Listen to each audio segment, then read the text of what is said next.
Aling bagay sa loob ng santuario ang sumasagisag kay Jesus bilang tinapay ng buhay?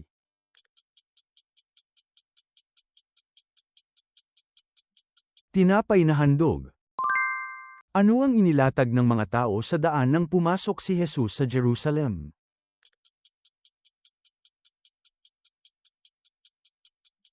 Kanilang mga balabal at mga sanga ng kahoy. Sino ang ama ni Asenath, ang asawa ni Jose?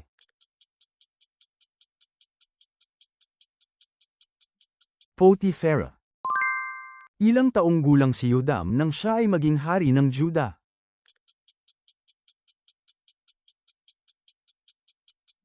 25 taon. Saan dinala ng mga taga-Atenas si Pablo upang mapakinggan ang kanyang itinuturo ng mas maayos?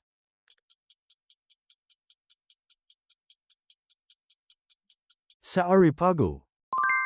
Ang Panginoon ay nagpapakita ng kadalisayan sa malinis, ayon sa Awit Kapitulo 18, kanino siyay baluktot o sumasalungat, at anong aspeto ng kanyang sarili ang kanyang ipinakikita sa mas asama?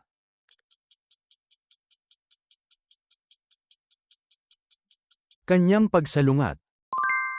Ano-ano ang tatlong gawain na dapat gawin ng lihim dahil ang ama na nakakakita sa tago ang magbabayad?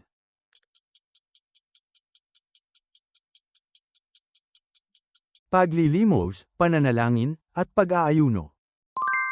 Huwag ninyong gantihan ng masama ang masama ninyo man, ano ang dapat ninyong sikaping gawin sa harap ng lahat?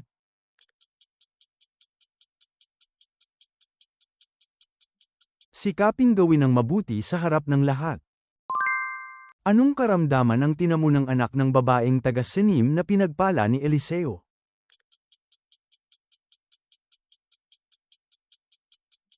Lagnat. Sino ang sinabi ni Jesus na kakaunti kumpara sa dami ng anihan?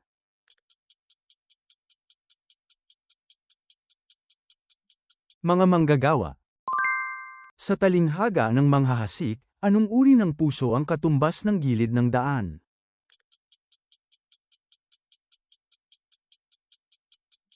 Ang taong nakikinig sa salita ngunit hindi nauunawaan. Sa Galasya Kapitulo 1, kung may mang-aral ng ibang ebanghelyo kaysa sa ipinang-aral ni Pablo at ng kanyang mga kasama, ano ang sinabi niya na mangyayari sa taong yun?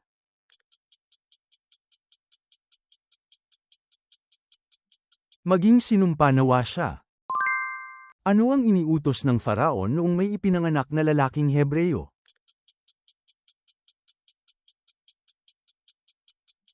Itapon sa ilog Nilo. Ano ang pangalan ng kapatid ni Jacob?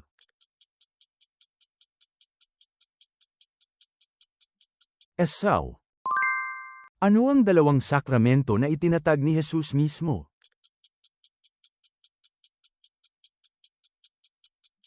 Bautismo at banal na hapunan. Ano ang mangyayari sa sinumang tumatawag sa pangalan ng Panginoon?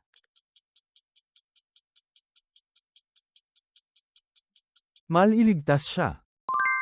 Sinong gobernador ang nag-antala sa paglilitis kay Pablo dahil inaasahan niyang makakuha ng pera mula sa kanya?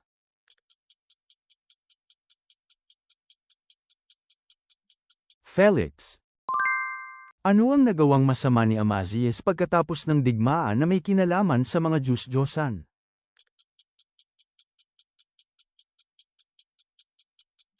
Kinuha ang mga Diyos ng Edom, sinamba, at pinagsunugan ng insenso.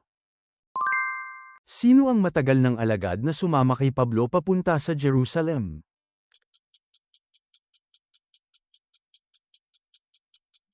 Nason na taga Cyprus. Nang magpakilala si Jose sa mga kapatid, sino ang sinabi niyang may layuning nagsugo sa kanya roon?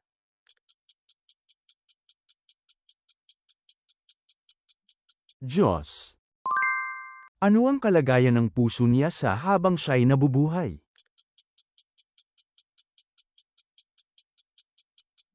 Buo at tapat. Anong lungsod ang pinuntahan ni Pablo pagkaalis niya sa Atenas?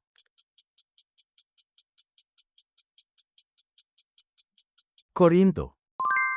Ano ang inihagis ni Saul kay David habang tumutugtog ito ng alpa, na naglalayong patayin siya?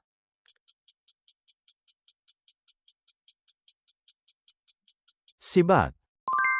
Sino ang unang naging taga-ibang bansang, hentil, lumapit at tumanggap ng pananampalataya sa mga gawa?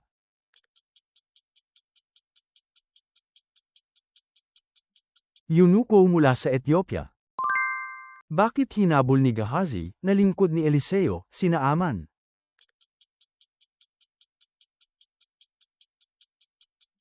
Upang humingi ng regalo kay Naaman. Ano ang ipinangakong ikatlong tanda kay Moises?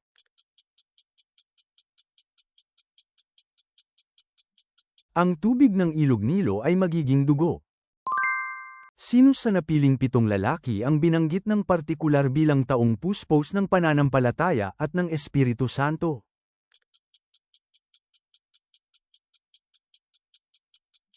Esteban.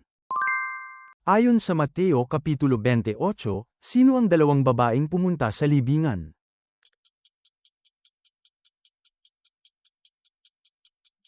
Maria Magdalena at ang isa pang Maria. Ano ang ginamit ni Moises upang paluin ang bato upang lumabas ang tubig?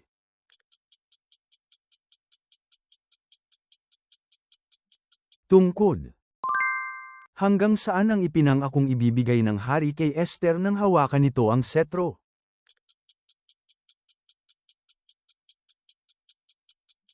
Kalahati ng kaharian. Ayon sa Awit Kapitulo 16, ano ang madaragdagan sa mga nag-aalay ng mga handog sa ibang mga Diyos?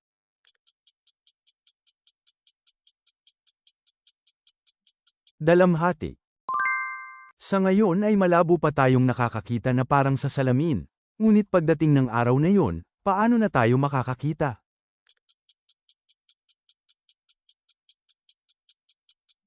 Mukhaan. Ano ang ginawa ni Abraham sa kabila ng kawalang pag-asa?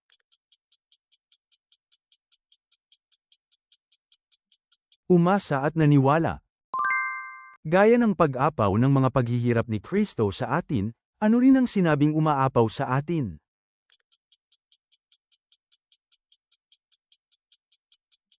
Ang kaliwang nanggagaling kay Kristo.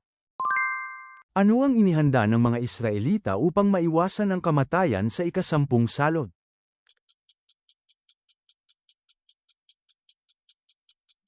Korderong Pampaskwa. Anong hayop ang ginamit ni Samson upang sunugin ang mga bukirin ng mga Filisteo?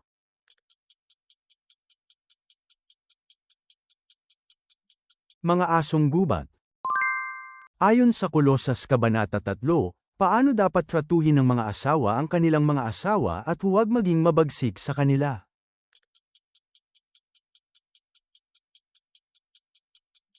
Sa pamamagitan ng pag-ibig sa kanila. Sino ang propetang nagbabala tungkol sa pagkawasak ng Jerusalem?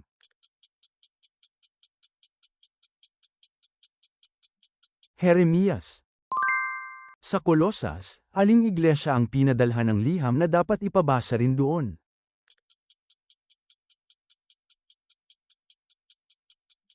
Ang iglesia sa Laodicea. Ilang talentong pilak ang hiniling ni Gehazi mula kay Naaman dahil sa kanyang kasakiman?